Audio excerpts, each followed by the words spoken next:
திருச்சிற்றம்பலம். தென்னாருடைய சிவனையை போற்றி, எந்நாட்டவருக்கும் இறைவா போற்றி. அனைவருக்கும் வணக்கம். நாம 2024ஆம் ஆண்டு சனி பகவானுடைய வக்ர பயிற்சி பலன்களை பத்தி தான் நம்ம முழுமையா இந்த வீடியோல பார்க்கலாம். சனி பகவான் ஜூன் மாதம் 29ஆம் தேதியிலிருந்து நவம்பர் மாதம் 15ஆம் தேதி வரைக்கும் வக்ரமாகிறார். அதாவது கும்ப வீட்டிலிருந்து மறுபடியும் மகர வீட்டுக்கு ரிவர்ஸ் வருகிறார்.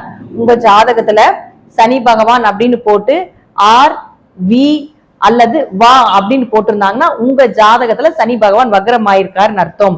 உங்க ஜாதகத்துல சனி வக்ரமா இருந்தா நிச்சயமாக இது ஒரு யோக காலங்களாக இருக்கும். சனி வக்ரம் இல்லைன்னா ஓரளவுக்கு கவனமா இருங்க அப்படிங்கறதையும் தெரிஞ்சுக்கோங்க.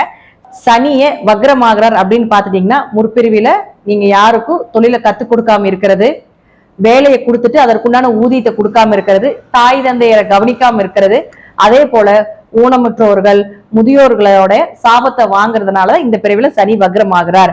அப்ப சனி வக்ரம் ஆனாலே நீங்க அதற்குண்டான இந்த மாதிரி ஒரு நன்மைகளை இப்ப நான் சொன்னேன் இல்லைங்களா, இந்த விஷயத்துல நன்மைகளை செய்தால் மட்டுமே அந்த வக்ரத்திற்குண்டான அந்த பாவ கர்ம மூட்டை குறையும். ஒண்ணு.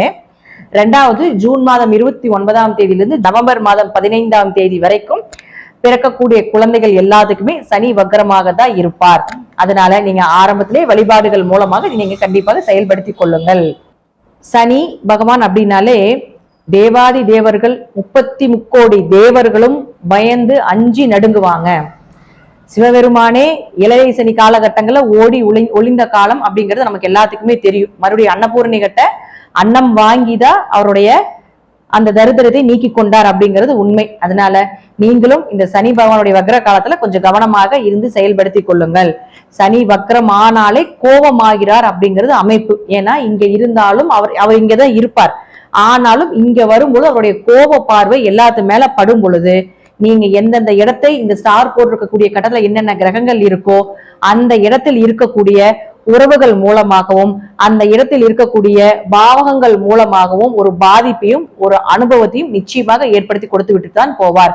சனி தொழில்காரகன் அப்படிங்கிறதுனால யாருடைய ஜாதகத்துல சனி வக்ரமாகுதோ கடுமையா உழைப்பீங்க, ஆனா அதற்குண்டான ஊதியம் கிடைக்காது. அதே போல இப்ப பிறக்கக்கூடிய குழந்தைகளுக்கும் அதே போல அமைப்பு தான்.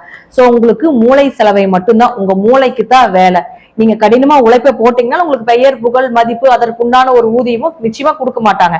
நீங்க முதல்லயே இதற்குண்டான சாபத்தை வாங்கினதுனால இது இப்படிதான் இருக்கும் அப்படிங்கறத தெரிஞ்சுட்டு உங்களுக்கு இப்ப ஒவ்வொரு ராசிக்கும் எந்த மாதிரி சனி பகவான் பலனை கொடுப்பாரு, இறுதியாக அதற்குண்டான பரிகாரங்கள் என்ன செய்தால் சனி பகவான் பிரீத்தி ஆவாரு அப்படிங்கறதையும் நாம இப்போ ஒவ்வொரு ராசி மூலமாக நம்ம பார்க்கலாம்.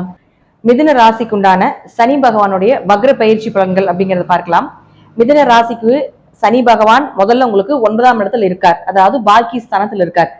9ஆம் இடம் அப்படிங்கிறது தந்தை, பூர்வீகம், உயர்கல்வி, கோவில் கட்டுமான பணி, நல்ல குரு அமைவது, இதெல்லாமே 9ஆம் இடம் தான். அப்ப அந்த இடத்துல சனி பகவான் இருக்கும் பொழுது இது சார்ந்த சில பிரச்சனைகளை கொடுத்துட்டு இருப்பார். இப்போ 2 ஜாதகமா நம்ம பிரிக்கணும். ஒண்ணு சனி வக்ரமான ஜாதகம், இன்னொன்னு சனி வக்ரம் இல்லாத ஜாதகம். உங்க ஜாதகம் சனி வக்ரமா இல்லையான்னு உங்க ஜாதகத்துல பாத்துக்கோங்க.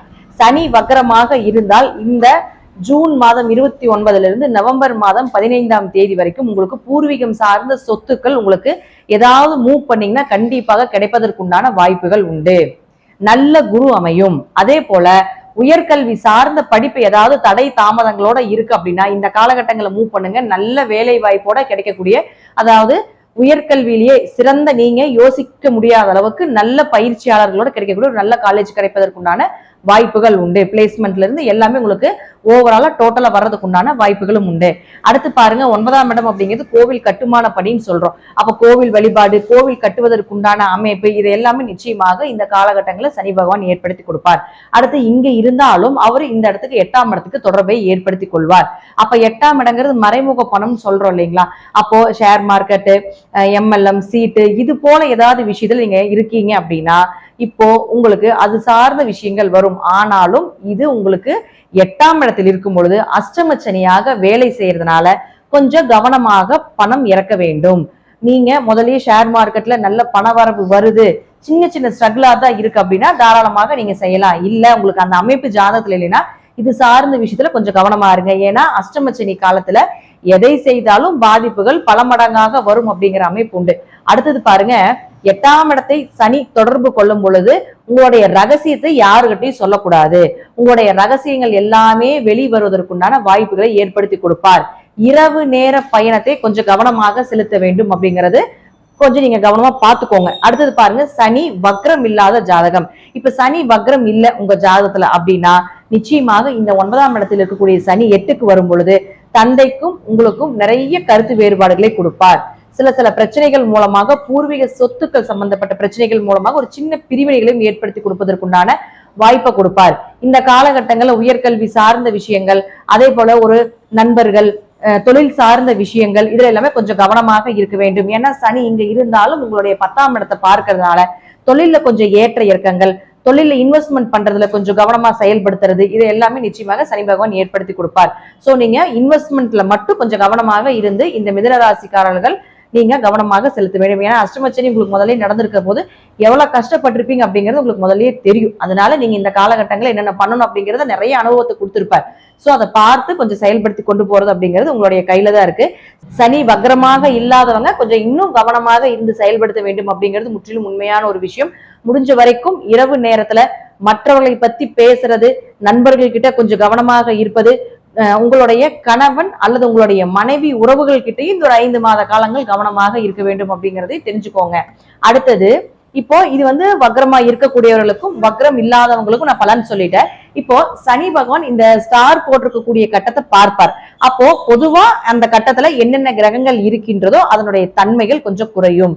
அதே போல உங்களுக்கு ஒரு பாதிப்பையும் கொடுத்து ஒரு அனுபவத்தையும் நிச்சயமாக கொடுப்பார். இப்ப இந்த கட்டத்திற்கு உண்டான ஒரு என்ன பலன் அப்படிங்கறத நான் சொல்லிடுறேன். இப்ப மிதுன ராசியை பொறுத்த வரைக்கும் பாத்தீங்கன்னா எங்க தொடர்பு கொள்கிறார் அப்படின்னா உங்களுடைய ராசிக்கு 2ஆம் இடத்தை தொடர்பு கொள்கிறார். அப்ப 2ஆம் இடம் அப்படிங்கிறது உங்களுடைய பேச்சு, யாருகிட்டையும் பேசுறப்ப கவனமா இருக்க வேண்டும். யாருக்கு வாக்கு கொடுக்காதீங்க, ஜாமீன் கையெழுத்து போட்டு இந்த காலகட்டங்கள்ல போட்டுறாதீங்க. அடுத்தது 3ஆம் இடத்தை தொடர்பு கொள்கிறார். உங்களுடைய கூட பிறந்தவங்ககிட்ட கொஞ்சம் கவனமாக இருக்க வேண்டும். அதே போல பணம் கொடுக்கல் வாங்கலே கவனமா இருங்க. தைரியம் கொஞ்சம் குறைவதற்குண்டான வாய்ப்புகள் உண்டு. அடுத்து 6ஆம் இடத்தை பார்க்கிறார். இந்த காலகட்டங்கள்ல நோய் அதிகமாகிறதுக்குண்டான வாய்ப்புகளும் உண்டு. அதே போல கடன் வாங்கி ஏதாவது செய்யணும் அப்படிங்கிற ஒரு சூழ்நிலைகளையும் கண்டிப்பாக கொடுத்து விடுவார். அல்லது வம்பு வழக்குகளோ, வேலையில் 6ஆம் இடங்கிறது வேலையில ஏதாவது ஒரு பிரச்சனைகளோ ஒரு வேலை மாற்றத்தையோ கொடுப்பதற்குண்டான வாய்ப்பும் உண்டு. அடுத்து பாருங்க, சனி பகவான் உங்களுக்கு 8ஆம் இடத்தை தொடர்பு கொள்கிறார், 9ஆம் இடத்தையும் தொடர்பு கொள்கிறார், 10ஆம் இடத்தையும் தொடர்பு கொள்கிறார். இதற்குண்டான பலனை நான் சொல்லிட்டேன். அடுத்து 11ஆம் இடத்தையும் தொடர்பு கொள்றதுனால கண்டிப்பாக லாபங்கள் கொஞ்சம் ஏற்ற இறக்கமாக இருக்கும். நீங்க எதிர்பார்த்த லாபத்தை விட கொஞ்சம் குறைவா இருப்பதற்குண்டான வாய்ப்பையும் இந்த சனி பகவான் ஏற்படுத்தி கொடுப்பார். பொதுவா 10ஆம் வீட்டு சனி தொடர்பு கொண்டு இங்கிருந்து அவருடைய பார்வை ராகு மேல படுறப்போ தொழில்ல இன்வெஸ்ட்மெண்ட்ல சனி வக்ரமாக இருந்தாலும் சரி, சனி வக்ரம் இல்லாதவங்க இன்வெஸ்ட்மெண்ட்ல பண்றது கொஞ்சம் கவனமா இருங்க. சனி வக்ரம் ஆனவங்க பெருசா இன்வெஸ்ட்மெண்ட் பண்ண மாட்டீங்க. ஆனா தொழில் நிலையில கடுமையான உழைப்பை போட வேண்டிய ஒரு சூழ்நிலைகள் இருப்பதற்குண்டான வாய்ப்பு இந்த 5 மாத காலத்துல ஏற்படுது. நான் சொல்லக்கூடியது பொது பலனாக இருக்கு. உங்க தசாபுத்திப்படி சனி எங்கிருக்கின்றார், மற்றபடி சனி இந்த இடத்துல இருக்கக்கூடிய எந்தெந்த கிரகத்தை பார்க்கிறார் அப்படிங்கறத பொறுத்து தான் நான் சொல்லக்கூடிய கருத்துக்கள் சிறிது மாறுபடலாம். இப்ப இதற்கு என்ன வழிபாடுகள் பண்ணலாம் அப்படிங்கிறத நம்ம பார்க்கலாம். திருநள்ளாறு சென்று வருவது, குச்சனூர் சனி பகவானை வழிபாடு செய்வது, ஊனமுற்றோர்களுக்கு உதவி செய்வது, சனி பகவான் அப்படின்னா வயதானவர்கள் சொல்றோம், வயதானவர்களுக்கு உதவி செய்வது, அதே போல தாய் தந்தையர் காலத்துல அவங்களுக்கு உதவியா இருப்பது, இது போல செயல்களை செய்யும் பொழுது சனி பகவானுடைய தாக்கங்கள் குறையும். அதே போல சிவன் கோவிலுக்கு போனீங்கன்னா கண்டிப்பாக கால பைரவருக்கு வழிபாடு செய்வது, அதே போல சனி பகவானுக்கு வழிபாடு செய்யக்கூடிய ஒரு சூழ்நிலைகள் இதெல்லாமே நீங்க ஏற்படுத்தி கொள்ளுங்க. அதிகமா சிவன் கோயிலுக்கு இந்த காலகட்டங்களை போகும் பொழுது சனி பகவானுடைய பாதிப்பு நிச்சயமாக குறைக்கப்படும். அன்னதானம் செய்வது, அஷ்டமி வழிபாடு செய்வது, அன்னதானத்தின் மூலமாக பல பிறவிகளினுடைய கர்ம மூட்டைகள் குறையும் அப்படிங்கிறது நம்ம சாஸ்திரத்துல இருக்கு. அப்போ உங்களால முடிஞ்ச ஒருத்தருக்காவது சனிக்கிழமை தோறும் அன்னதானம் செய்வது இதெல்லாமே நீங்க பாத்துக்கோங்க. ஏன்னா சனிக்கிழமை எல்லாருமே சனிக்கிழமையே போய் அன்னதானம் பண்றாங்க. அதனால முடிந்த அளவுக்கு இல்லாதவங்களுக்கு செய்யுங்க. இப்ப நம்ம பாத்துட்டோம்னா கோயிலுக்கு வெளியே ஒரு 10 பேர் இருந்தாங்கன்னா 10 பேர் 10 பேக்கெட் வச்சிருக்காங்க. அடுத்த நாள் காலையில நிறைய வேஸ்டேஜ் தான் ஆகுது. அதனால இல்லாதவங்களுக்கு கொடுப்பது, உங்க பக்கத்து வீட்டுக்காரங்க, மாசமாக இருக்கக்கூடிய பெண்களுக்கு கொடுப்பது, ரொம்ப ஏழையா இருக்காங்க அவர்களுக்கு ஏதாவது ஒரு பண உதவி செய்வது, இது எல்லாமே சனி பகவானுடைய தாக்கத்தை முற்றிலும் குறைத்து கொடுக்கக்கூடிய ஒரு பரிகாரமாக நிச்சயமாக செயல்படும். இந்த வழிபாடுகள் எல்லாமே செய்யும் பொழுது சனி பகவான் நிச்சயமாக உங்களுக்கு பெரிய அளவுக்கு பாதிப்புகளை கொடுக்க மாட்டார்.